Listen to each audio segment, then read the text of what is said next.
Pada saat itu gue display karya, ternyata kanvas gue tuh miring. Wah, anjir kanvas gue miring. Benar-benar keringet dingin sampai gue pernah kayak ngedown banget di situ. Jadi gue cuman ketika gue ke mall tuh bukan belanja tapi gue ngeliat window display. Kayak ibaratnya lo gini, gue punya Ferrari terus kayak anjir mobilnya mukanya sekarang Ferrari nih gitu, kayak ibaratnya gitulah contoh. Iya. Nah sebenarnya yang kritik itu punya Ferrari juga. Kenapa lo kritik gue gitu?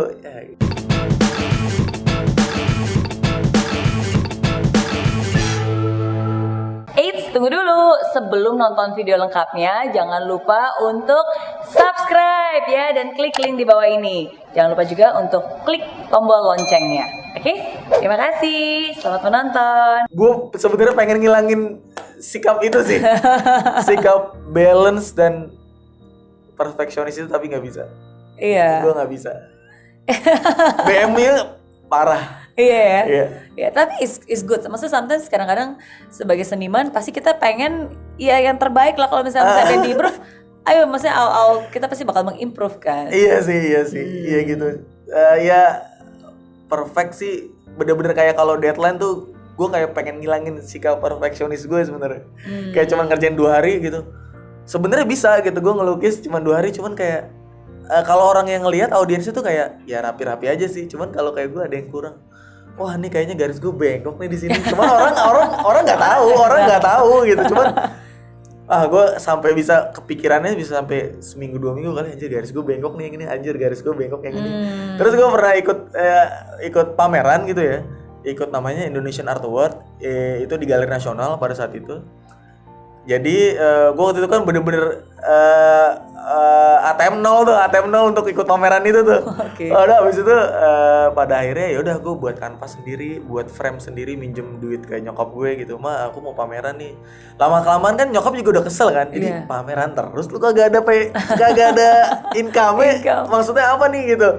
Akhirnya nyokap udah mulai kayak, waduh ini anak gak bener nih pameran terus gak ada hasil ya gitu. Pada akhirnya gue bilang kayak gini, aku benar-benar terakhir pinjem duit ke mama deh. Abis itu terserah mama mau pinjemin nggak apa-apa, aku berjuang sendiri gitu.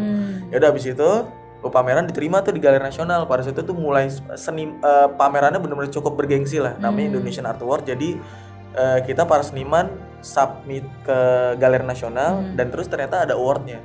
Oke. Nah pada saat itu gue display karya, ternyata kanvas gue tuh miring.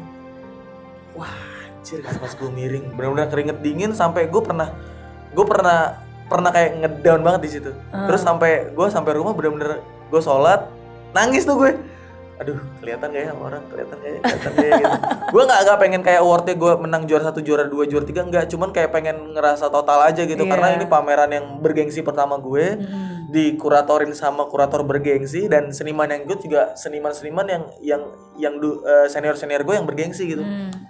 Udah pada saat itu udah gue harus kayak punya sikap bodo amat. Gue harus punya sikap bodo amat. Itu loh yang harus gue ini sekarang gitu. Gue harus bodo amat. Pada akhirnya gue besoknya ke Galeri Nasional, ternyata menang. Wow, gila gue kayak gue nangis di situ. Dan dapat hadiah yang lumayan banget. Terus karya gue di situ juga dibeli. Dan orang-orang yang ngelihat gak tahu kalau kanvas gue tuh miring. Iya, mungkin that's an art by itself gitu. Iya sih. Masih ada nggak sih gambar-gambarnya itu, misalnya yang waktu kamu menang? Itu udah punya orang sebenarnya. Jadi gue kayak nggak bisa. Wah, gue sayang banget sama lo gitu ya. Udahlah. Iya. Tapi berarti kamu nggak menyimpan gitu. Misalnya kalau kamu ada gambar, ya kalau udah milik itu ya udah gitu berarti. Ada sih, ada kayak jadi sistem gue kan justru malah tadinya dari gambar di kertas gitu, terus pakai tinta, terus dari situ digital baru ke kanvas. Jadi prosesnya tuh bener-bener kayak satu gue nyelesain satu kanvas tuh bisa kayak seminggu 2 mingguan untuk nyampe satu lukisan gede. Nah sekarang adanya teknologi, jadi iPad gitu, jadi gue kayak bisa proses gue tuh gue tendang satu. Nah gue udah mulai kayak harus dikejar sama waktu karena gue yang berkarya di Jakarta, gue nggak boleh bertele-tele. Karena kalau misalnya di Jakarta tuh kayak lo nggak cepet lo bakal tergilas gitu. Ya udah akhirnya satu proses itu yang gue gambar di kertas itu gue hapusin dari dalam hidup gue.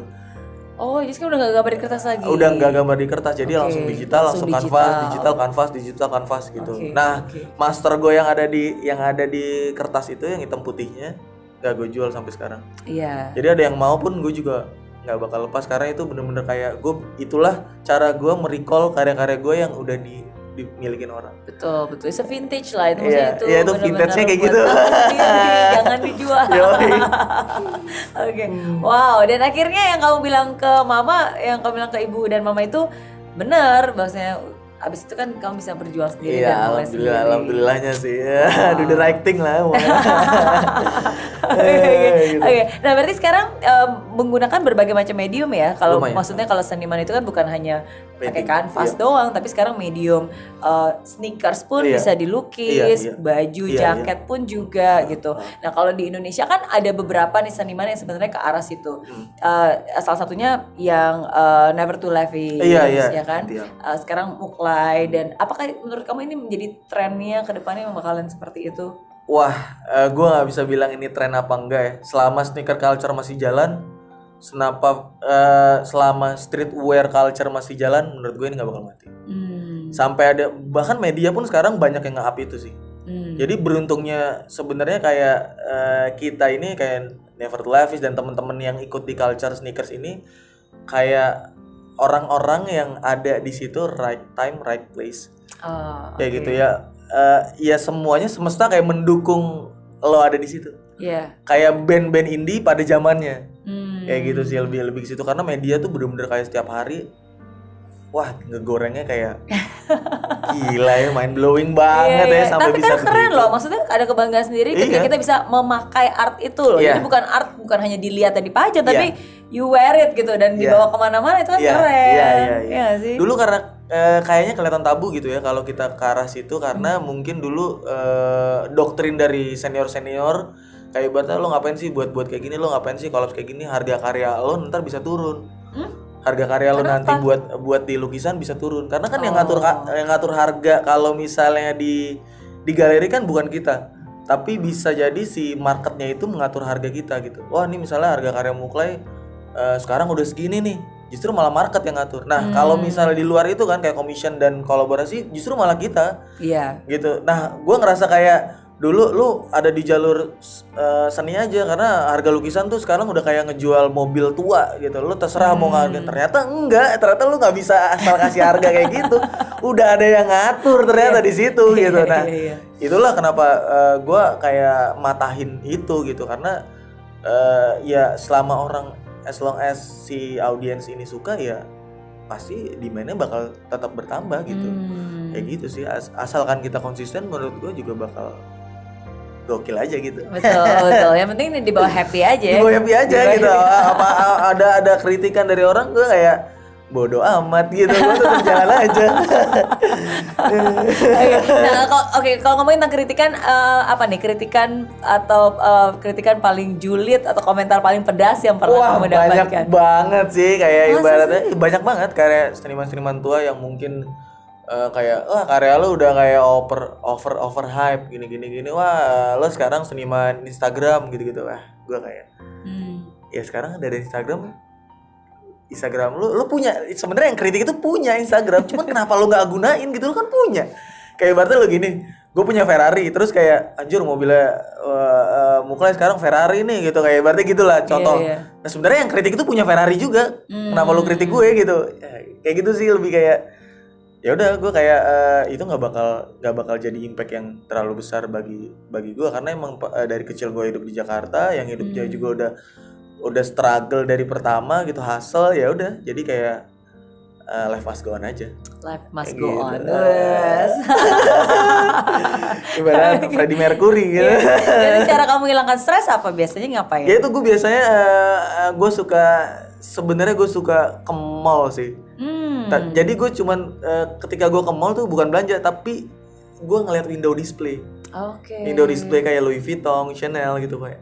Wow ini gila ya caranya dia mempresentasikan suatu barang, padahal barangnya cuman kayak dompet kecil yang sebenarnya kalau dari jauh tuh nggak kelihatan gitu. Yang kelihatan justru malah si artnya ini, justru malah itulah yang gue pengen hadirkan di karya sebenarnya. Kenapa gue hadirkan warna? supaya orang benar-benar bisa attract dulu ke karya gue, baru Iya. dia tahu artinya. Karena terkesan kalau misalnya kita di galeri kan, bahkan kita nggak tahu seniman ini ngomongin apa ya, kalau kita nggak benar-benar bertanya sama si seniman itu sendiri. Karena sekarang kan ada yang namanya konseptual art. Konseptual art kan kayak ibaratnya di karya seninya tuh udah ada penjelasannya. Jadi ketika ngeliat karya ada konsepnya. Tapi kalau misalnya di galeri-galeri komersil, kebanyakan cuman caption doang. Jadi lukisan, caption, nggak ada penjelasannya. Iya. Jadi gimana kita tahu cara penjelasan si lukisan itu, ya kita harus ada interaksi sama si senimannya langsung. Nah, gimana cara kita menghadirkan supaya karya kita diterima itu, ya dengan cara kita membuat visual yang semanis mungkin supaya orang deep down ke karya kita, baru orang bisa nanya Betul. lebih jauh. Gitu sih. Membuat kita berpikir, mengintrik dan Yoi. membuat kita tertarik lah ya. Oh iya, penjelasan gue panjang juga ya. Iya, lumayan teknikal loh. Maksudnya bisa jadi guru, sebenarnya bisa jadi dosen. Karena pendidikan seni rupa. Iya, benar-benar. Berarti tokoh seniman favorit kamu siapa? Seniman favorit gue sampai Idola. idola. Kalau luar negeri ada namanya Ron English. Ron English sama Kaus sih. Ya udah sih, kalau Kaus kayak godfathernya kayak street culture lah. Dia udah kayak pop icon menurut gue sih, udah bukan dibilang seniman tapi pop icon yang ada di dunia gitu. Sampai dia bisa disejajarin sama Tom Cruise kayak gitu bisa. Kayak gitu. Nah, situ kalau di Indonesia Eddie Hara sih masih kayak dia godfather seniman. Jadi justru pertamanya gue jadi artisannya dia. Oke. Jadi ngebantu karya dia. Gue belajar banyak dari dia sih. Kayak gitu. Iya, memang di hidup ini kita selalu butuh role model, Yoi. butuh mentor, butuh seseorang yang memang sudah melakukan apa yang kita ingin Bener. lakukan. Jadi kita bisa proses belajarnya pun Bener, juga bisa bener, tepat bener. dan tepat. Bener, gitu. bener. Dan saya yakin hari ini pun juga pasti banyak yang mengidolakan Muklai dan karya-karyanya. Amin, ya Allah. Iya, terakhir nih. Kalau kan sekarang udah kolaborasi dengan banyak banget orang, udah juga membuat banyak banget artists. Iya. Ada nggak sih sesuatu yang kamu inginin kolaborasi dengan siapa tapi belum tercapai atau belum terjadi? Ini bismillah aja ya. Pengen banget sih kolaborasi sama salah satu brand sepatu yang gue idolakan sih, Nike. Oke. Wow, gila, gue kayak di Indonesia tuh belum ada sama sekali seniman yang berkolaborasi sama brand sepatu luar. Belum ada satupun. Makanya gue berharap brand-brand di luar sana tuh ya yang brand sepatu, gue berharap lo melirik lah seniman Indonesia. Iya. Ya kalau bagus kok. Bukan cuma gue, maksudnya banyak. Abis ini kita tag-tagin, kita mention kita kerahkan seluruh 260 penduduk juta Indonesia. Iya, ya. tapi kalau Iya. Tapi brand- seriously, maksudnya karya Indonesia tuh gila, bagus-bagus. gila loh. itu benar-benar bisa diperhitungkan di pasar seni rupa luar tuh. Indonesia kayak udah di banyak banget diomongin sih sebenarnya. Iya. Kayak sneaker culture di sini aja tuh menurut gua adalah sneaker culture yang paling besar. Culture street art pun komunitasnya paling salah satu yang paling besar setelah Berlin mungkin ya. Iya. Gitu di Jakarta ini. Iya. Gila. Apalagi tahun-tahun ini iya, kan bener, ini gila. benar-benar lagi ini banget. Parah, makanya udah kayak wow gitu. Lagi gokil-gokil Yoi, ya pemerintah mendukung lagi lah street art di jalanan lah gitu biar mempercantik gitu. Ada loh, sekarang kan kayak di M Block. Iya dia itu belum kan juga udah mulai ke sana. Udah mulai lah culture dibuat. Iya, which is Kaula good. muda lah. Kaula muda. Oke, jadi yes kita aminkan nih, kan berawal dari mimpi. Yo, Jadi, iya, berawal dari Nike X Muklai. Amin. Jauh juga sih, cuman di bismillahin aja ya. kita aminkan. Yoi. Oke. Jadi thank you sekali lagi buat Muklai sudah berbagi. Wah, sama-sama, Mbak. Aku thank you Yoi, banget. aku juga thank you banget nih udah diundang nih. Sama-sama dan sukses terus nih buat Muklai. Yoi, ya. Mbak. Kita siapa tahu nanti Siap. kedepannya ada ini kolaborasi. Wah, amin. Oke, dan jangan terlalu stres. Enjoy it. Yoi, Iya, sip. Thank you. Dan jadi buat kalian semua, thank you juga udah selalu nonton. Jangan lupa untuk subscribe, like dan komen. Dan juga kalau mau lihat-lihat semua hasil karyanya Muklai ada di di Muklai MUKLAI. Instagram ya berarti Yoi. ya. Yes. Itu semua karyanya keren banget. Keren. Oke, tapi jangan dijiplak terus begitu di pagi ya. Oke, tapi diapresiasi. Yoi, Oke, siap. thank you. Bye. Dah.